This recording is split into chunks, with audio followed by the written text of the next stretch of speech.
नमस्कार दोस्तों, स्वागत है आप सभी का मेरे YouTube चैनल पर। मैं हूं आपका दोस्त वन रक्षक राजेंद्र सनोडिया। देखिए दोस्तों, आज के इस वीडियो में मैंने आपके लिए लेकर आया है मध्य प्रदेश सामान्य ज्ञान यानी कि MP GK का टेस्ट नंबर 4।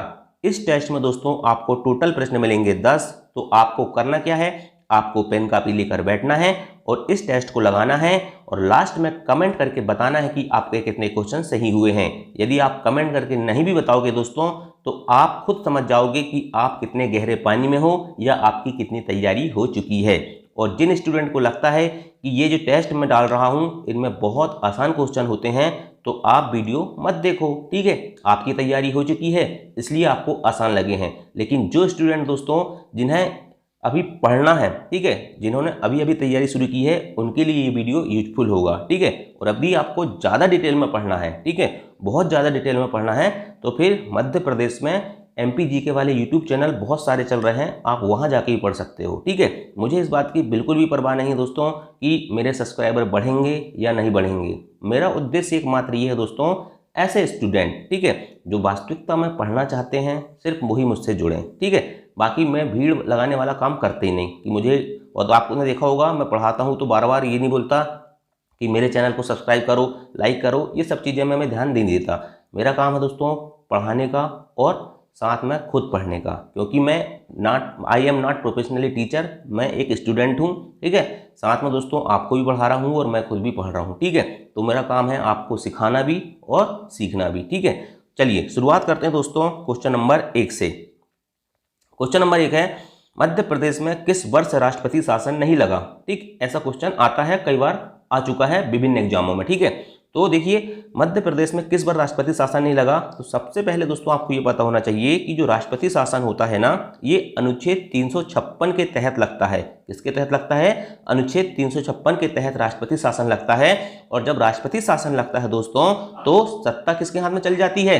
राज्यपाल के हाथ में चली जाती है, गवर्नर के हाथ में चली जाती है। याद रखना दोस्तों, मध्य प्रदेश में 3 बार राष्ट्रपति शासन लग चुका है, 1977, 1980 और 1992। क्वेश्चन पूछा जाता है कि मध्य प्रदेश में कितनी बार राष्ट्रपति शासन लगा है, तो याद रखना 3 बार राष्ट्रपति शासन लगा है। कब कब लगा है? 1977, 80 और 92। आपको 77, 80, 92 याद रखना है, ठीक है। इनमें से वो ऐसा ही पूछ सकता है कि इनमें से किस वर्ष में लगा, इनमें से किस वर्ष में नहीं लगा, कई प्रकार से क्वेश्चन वो बना देते हैं, ठीक है। तो आपको 3 बार राष्ट्रपति शासन लगा है, 77, 80, 92 में लगा है, ऐसा क्या करना है, दिमाग में फिट कर लेना है, ठीक है। अब यहां से बहुत ज्यादा जो क्वेश्चन पूछे गए थे, ओल्ड क्वेश्चन पेपर मैंने देखा कि वो पूछता है कि प्रथम राष्ट्रपति शासन जब लगा मध्य प्रदेश में तो उस समय मध्य प्रदेश के राज्यपाल कौन थे? तो याद रखना, जब 1977 में प्रथम बार लगा था राष्ट्रपति शासन तो श्री सत्यनारायण सिन्हा जो थे दोस्तों वो मध्य प्रदेश के राज्यपाल थे। जब 1980 में राष्ट्रपति शासन लगता है तो उस समय मध्य प्रदेश के राज्यपाल कौन थे? चिप्पूदिरा मुथाना पुनाचा। कौन? चिप्पूदिरा मुथाना पुनाचा। और तीसरी बार जब राष्ट्रपति शासन लगता है 1992 में, उस समय मध्य प्रदेश के राज्यपाल कौन थे? कुंवर महमूद अली खान। राज्यपाल का नाम इसलिए पूछता है दोस्तों क्योंकि जब राष्ट्रपति शासन लगता है तो सत्ता किसके हाथ में चली जाती है? सत्ता हाथ में चली जाती है किसके? राज्यपाल के। इसलिए दोस्तों यहां से क्वेश्चन पूछे जाते हैं। अब ऐसा क्वेश्चन तुम ना पूछेंगे वो कि जब मध्य प्रदेश में प्रथम बार राष्ट्रपति शासन लगा तब भोपाल के विधायक कौन थे, ऐसा क्वेश्चन नहीं पूछते, ठीक है। या ऐसा नहीं पूछेंगे कि जब प्रथम बार राष्ट्रपति शासन लगा तो मध्य प्रदेश के मुख्य सचिव कौन थे, ऐसा क्वेश्चन नहीं पूछते, ठीक है। जो चीज एक कॉन्सेप्चुअल होती है वहां से क्वेश्चन पूछे जाते हैं, ठीक है। राष्ट्रपति शासन लगता है तो क्या होता है दोस्तों, सत्ता किसके हाथ में जाती है? राज्यपाल के हाथ में जाती है, इसलिए राज्यपाल से क्वेश्चन पूछे जाते हैं, ठीक है। अब वो पूछते हैं कि जब प्रथम बार राष्ट्रपति शासन लगा तो मुख्यमंत्री कौन थे, ठीक है।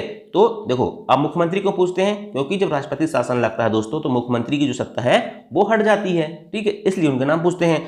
तो प्रथम बार जब 1977 में लगा था तो श्री श्यामाचरण शुक्ल जी थे, दूसरी बार 1980 में लगता है तो श्री सुंदरलाल पटवा जी थे, और 1992 में भी लगा तो श्री सुंदरलाल पटवा थे, ठीक है। तो प्रथम राष्ट्रपति शासन के समय श्यामाचरण शुक्ल, द्वितीय राष्ट्रपति शासन के समय सुंदरलाल पटवा और तृतीय राष्ट्रपति शासन के समय सुंदरलाल पटवा। मतलब सुंदरलाल पटवा जी जो है दोस्तों, ये 2 बार इनके समय में क्या लगा था?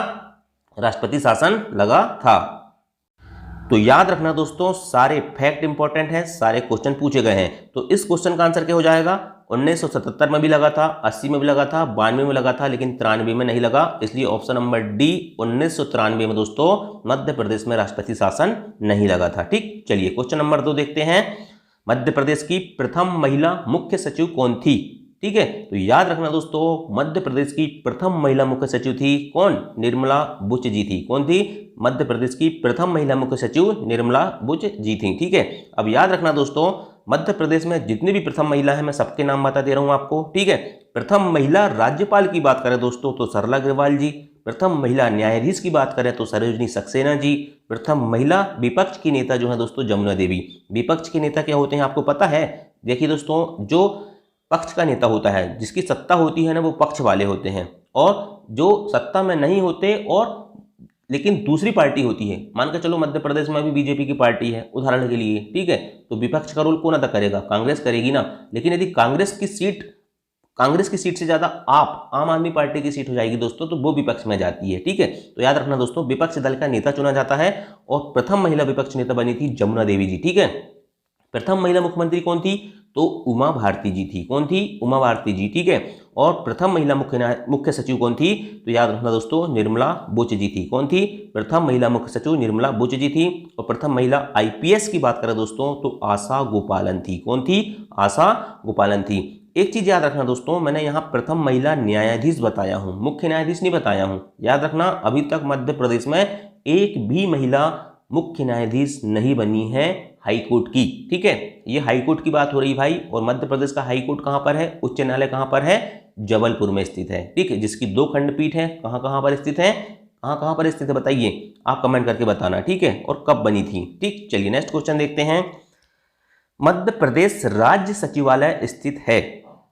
ये क्वेश्चन बहुत ही इंपॉर्टेंट है, कई बार पूछे जा चुके हैं। ठीक है, वनडे एग्जाम में। मध्य प्रदेश राज्य सचिवालय कहां पर स्थित है बताइए? तो इसका राइट आंसर है दोस्तों वल्लभ भवन। ठीक है, जो वल्लभ भवन है दोस्तों, वहां पर मध्य प्रदेश का राज्य सचिवालय स्थित है। ठीक है, तो याद रखना, राज्य सचिवालय जो है दोस्तों मध्य प्रदेश के भोपाल में स्थित है और उसको कहते हैं वल्लभ भवन। ठीक, इसके बाद दोस्तों उच्च शिक्षा विभाग। ठीक है, उच्च शिक्षा विभाग मतलब समझ रहे हो ना? ठीक है, सतपुड़ा भवन में स्थित है और भोपाल में। उच्च शिक्षा विभाग मतलब दोस्तों जो शिक्षा से संबंधित विभाग है। ठीक है, सतपुड़ा भवन आपने देखा होगा, जब अपन पढ़ते हैं तो अपनी मार्कशीट में भी लिखा रहता है सतपुड़ा भवन भोपाल। ठीक है, तो राज्य मानवाधिकार आयोग कहाँ पर है? पर्यावास भवन भोपाल में स्थित है। राज्य संचालनालय को दोस्तों क्या कहते हैं? देखो, सचिवालय को वल्लभ भवन कहते हैं और संचालनालय को दोस्तों विंध्याचल भवन कहते हैं, और ये भी भोपाल में स्थित है। ठीक है, विधानसभा भवन की बात करें दोस्तों तो इंदिरा गांधी विधान भवन है। ठीक है, और ये भी भोपाल में है। और राज्य विद्युत मंडल, याद रखना दोस्तों, इसको देखो, विद्युत से क्या प्राप्त होती है? शक्ति, तो शक्ति भवन। लेकिन याद रखना, ये भोपाल में नहीं स्थित है, ये जबलपुर में स्थित है। ठीक है, तो जितने भी प्रशासनिक भवन है दोस्तों, आपको उनके नाम और कहां पर स्थित है सारे पॉइंट याद होना चाहिए। ठीक, चलिए नेक्स्ट क्वेश्चन देखते हैं। क्वेश्चन नंबर 4 है, मध्य प्रदेश लोक सेवा आयोग के प्रथम अध्यक्ष कौन थे? ठीक है, ये क्वेश्चन एमपीपीएससी में भी पूछा जा चुका है। ठीक है, तो मध्य प्रदेश लोक सेवा आयोग के प्रथम अध्यक्ष थे डीबी रेगे। कौन थे? डीबी रेगे। ठीक है, याद रखना। तो याद रखना दोस्तों, मध्य प्रदेश के प्रथम पुलिस महानिरीक्षक की बात पूछें तो याद रखना, जहां घाटा होता है दोस्तों, समझने के लिए बता रहा हूं, जहां घाटा होता है दोस्तों वहां क्या होता है? निरीक्षण होता है। ठीक है, इसलिए याद रखना, बीजी घाटे महानिरीक्षक थे, क्योंकि बीपी दुबे और बीजी घाटे में बहुत वो होता है कंफ्यूजन कि महानिरीक्षक महानिदेशक और दोनों पुलिस से संबंधित हैं। ठीक है, तो प्रथम पुलिस महानिरीक्षक बीजी घाटे थे। ठीक है, और प्रथम पुलिस महानिदेशक की बात करें दोस्तों डायरेक्टर, तो बीपी दुबे थे। ठीक है, देखिए, घाटे से अपन घाटा याद रख लो। ठीक है, जहां निरीक्षण होता है दोस्तों, कहां होता है निरीक्षण? जहां घाटा होता है। तो आपको याद हो जाएगा कि निरीक्षक कौन थे? बीजी घाटे थे। और बीपी दुबे कौन थे? तो निदेशक थे। डी से दुबे, डी से डायरेक्टर या निदेशक। ठीक, चलिए, मध्य प्रदेश लोक सेवा आयोग के प्रथम अध्यक्ष कौन थे? तो डीबी रेगे थे। कौन थे? डीबी रेगे थे। ठीक, और प्रथम मुख्य सचिव कौन थे? एचएस कामत। कौन थे? एचएस कामत। चलो, ये हो गया। आप मुझे बताना कि मध्य प्रदेश के द्वितीय मुख्य सचिव कौन थे, जिनके नाम पे दोस्तों एक बहुत प्रसिद्ध भवन है। ठीक है, जहां पर जितने भी जो तहसीलदार डिप्टी कलेक्टर बनते हैं, वो कौन सा भवन है? और वो मध्य प्रदेश के दूसरे मुख्य सचिव थे, जिनके नाम पर दोस्तों उस भवन का नाम रखा गया है, उस अकादमी का नाम रखा गया है। ठीक, चलिए नेक्स्ट क्वेश्चन देखते हैं। किस जिले का विभाजन 2 बार हो चुका है? अब यहां से दोस्तों आपको क्वेश्चन थोड़ा सोचने के लिए मजबूर करेंगे। ठीक है, यदि आपने पढ़े होंगे तो ठीक है, नहीं तो यहाँ से आपको थोड़ा सोचना पड़ेगा। ठीक है, किस जिले का विभाजन 2 बार हो चुका है। ठीक है, जो स्टूडेंट कहते हैं ना बहुत सरल क्वेश्चन है, तो यहाँ से आप बताइए, आप थोड़ा सोचने के लिए मजबूर हो गए आप। ठीक है, और जिसने बहुत अच्छी पढ़ाई की है तो वो तो फिर सारे क्वेश्चन सॉल्व कर देता है। ठीक, किस जिले का विभाजन 2 बार हो चुका है, तो उमरिया, शहडोल, खंडवा, बड़वानी। तो याद रखना दोस्तों, इसका आंसर है ऑप्शन नंबर बी, शहडोल जिले का विभाजन 2 बार हो चुका है। अब कैसे 2 बार हो गया, चलो बताता हूँ मैं, है ना। देखो, 1 नवंबर 1956 को मध्य प्रदेश का गठन होता है, ये आपको पता है। फिर इसके बाद क्या होता है दोस्तों, 26 जनवरी 1972 को 2 जिले बनते हैं। ठीक है, जब मध्य प्रदेश का गठन होता है तो उस समय मध्य प्रदेश में 43 जिले थे। कितने जिले थे, 43 जिले थे, 43 जिले थे। ठीक है, 26 जनवरी 1972 को दोस्तों 2 जिले बनते हैं। एक भोपाल बनता है जो मध्य प्रदेश में है, और एक राजनांदगांव बनता है दोस्तों, जो छत्तीसगढ़ में चला गया जब 1 नवंबर 2000 को मध्य प्रदेश से छत्तीसगढ़ अलग हो गया था, मतलब मध्य प्रदेश का पुनर्गठन हुआ था। ठीक है, और याद रखना दोस्तों, पहले भोपाल जो है ना दोस्तों, पहले भोपाल सीहोर की तहसील हुआ करती थी। इसलिए दोस्तों आज भी आपको पता है कि भोपाल शुगर मिल कहाँ पर स्थित है, तो भोपाल में नहीं है, याद रखना, भोपाल शुगर मिल सीहोर में स्थित है। ठीक है, क्यों, पहले भोपाल सीहोर, देखो सीहोर में जो सीहोर के अंदर आता था कौन, भोपाल। ठीक है, तो अब देखो वहाँ पर जो शुगर मिल बनाई गई तो उसका नाम रख दिए भोपाल शुगर मिल। ठीक, लेकिन आज भी दोस्तों वो सीहोर जिले में स्थित है। क्यों, क्योंकि पहले भोपाल जो था वो सीहोर में एक तहसील हुआ करता था। ठीक है, तो याद रखना 26 जनवरी 1972 को भोपाल बना, साथ में राजनांदगांव बने। फिर 1998 आता है दोस्तों, 10 जिले बनते हैं। ठीक है, जिनमें से 6 छत्तीसगढ़ में चले गए हैं। ठीक है, और जो वर्तमान में 4 बचे हुए मध्य प्रदेश में वो हैं बड़वानी, श्योपुर, डिंडोरी, कटनी। ठीक है, तो देखिए बड़वानी खरगोन से अलग होकर बनता है। ठीक है, श्योपुर मुरैना से बनता है, कहाँ से, मुरैना से, डिंडोरी मंडला से, और कटनी जबलपुर से अलग हुआ। फिर जून 1998 में ही दोस्तों याद रखना 6 जिले और बनते हैं सिंहदेव समिति की सिफारिश के आधार पर, और ये जो बनते हैं दोस्तों, ये बनते हैं बीपी दुबे समिति की सिफारिश पर। ठीक है, और ये सिंहदेव समिति की सिफारिश पर। ठीक, ये भी क्वेश्चन पूछा जाता है। तो हरदा, उमरिया, नीमच 3 जिले बने। हरदा होशंगाबाद से, उमरिया शहडोल से, और नीमच मंदसौर से बना। ठीक है, इसके बाद 15 अगस्त 2003 आता है और 3 जिले फिर बनते हैं, बुरहानपुर, अशोकनगर, अनूपपुर। बुरहानपुर खंडवा से बनता है, अशोकनगर गुना से बनता है, और अनूपपुर शहडोल से बनता है। ठीक है, इसके बाद दोस्तों क्या होता है, अब आपको आगे की कहानी पता है सब, है ना। 17 मई 2008 को अलीराजपुर बन जाता है झाबुआ से, मध्य प्रदेश का 49वां जिला। 24 मई 2008 को सिंगरौली बनता है सीधी से, मध्य प्रदेश का 50वां जिला। 16 अगस्त 2013 को आगर मालवा शाजापुर से अलग होकर बनता है, मध्य प्रदेश का 51वां जिला। 1 अक्टूबर 2018 को निवाड़ी बनता है टीकमगढ़ से, मध्य प्रदेश का 52वां जिला। ये कहानी आपको सब पता होगी। ठीक है, और अभी दोस्तों वर्तमान में मध्य प्रदेश में एक और नए जिले का गठन हो चुका है, मऊगंज। ठीक है, तो मऊगंज जो है दोस्तों याद रखना, मऊगंज जो है मध्य प्रदेश का 53वां जिला बन चुका है। ठीक है, चलो रीवा से अलग होकर बना है। अब देखो एक चीज़ और बताना चाहता हूँ, मैंने जो क्वेश्चन बताया था शुरू में कि किस जिले का विभाजन 2 बार हो चुका है। ठीक है, तो मैंने आंसर बताया था शहडोल। अब शहडोल का विभाजन 2 बार कैसे हुआ, देखिए 1998 में उमरिया जो है दोस्तों शहडोल से बना था, मतलब शहडोल का विभाजन यहाँ एक बार हो गया।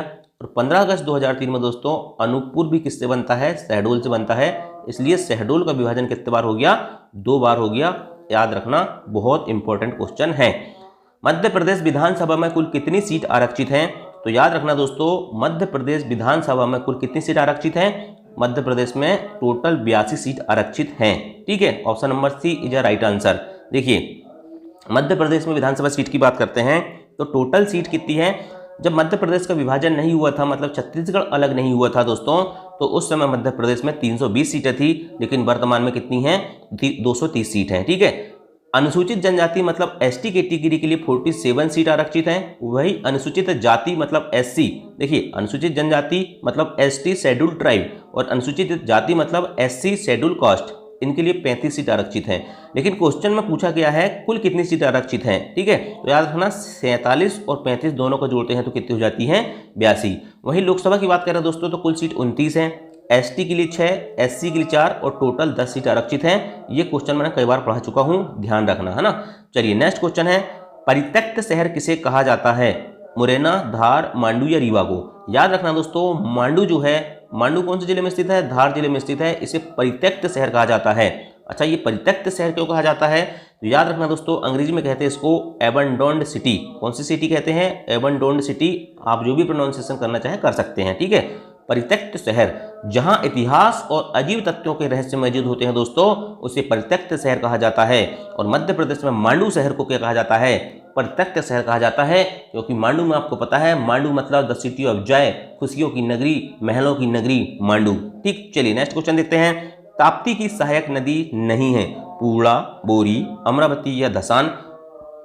मैंने मध्य प्रदेश की नदियां पढ़ा चुका हूं, इतना डिटेल वीडियो बताया था आपको कि आपको पूरे यूट्यूब चैनल में नहीं मिलेगा उतना अच्छा। ठीक है, कम समय में इतना अच्छा कंटेंट। ठीक है, जहां मैंने सारी सहायक नदियां बताया था, है ना। तो याद रखना दोस्तों, ताप्ती की सहायक नदी धसान नहीं है। ठीक है, किसकी कौन सी नदी नहीं है? धसान। बाकी पूर्णा, बोरी और अमरावती ये तीनों ताप्ती की सहायक नदी हैं। ठीक, चलिए अब बता देता हूँ आपको दोस्तों कि धसान किसकी नदी है। तो धसान जो है दोस्तों बेतवा की सहायक नदी है। ताप्ती की सहायक नदी याद रखना दोस्तों, पूर्णा, गिरना, बोरी, अमरावती, अरुणवती। बेतवा की बीना, धसान, जामनी। टोंस की बीहड़, महाना, बेलन। केन की दोस्तों सोनार, मीर हसन, उर्मिल। और सिंध की क्वारी, माहुर, पाहुज और चौपान। मैं आपको एक चीज़ बता देना चाहता हूं दोस्तों, अगर आप इस प्रकार के शॉर्ट नोट्स बनाओगे ना, ठीक है, और आप रिवीजन करते जाओगे ना, तो आपको याद करने की जरूरत नहीं है।